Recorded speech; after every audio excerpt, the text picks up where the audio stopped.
প্রথমে আমি আলুটাকে কুচো কুচো করে কেটে ধুয়ে নিচ্ছি।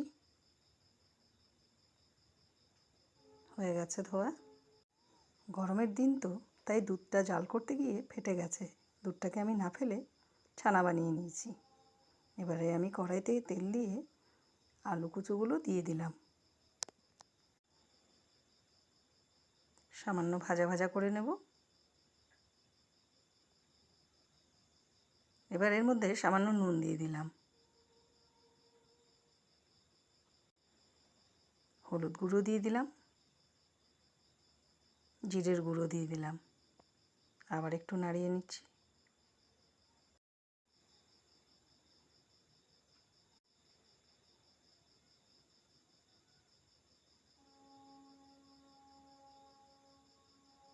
এবারে আমি ছানাটা এর মধ্যে দিয়ে দিলাম।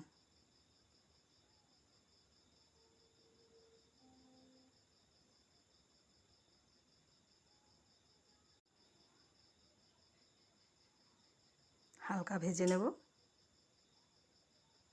বেশি কড়া করব না, তাহলে আর ভালো লাগবে না খেতে।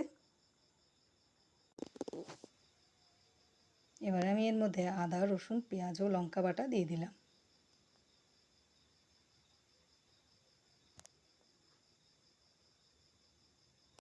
আপনারাও বাড়িতে যদি এভাবে দুধ ফেটে ছানা হয়ে যায়, না ফেলে এই খাবারটা বানিয়ে নেবেন।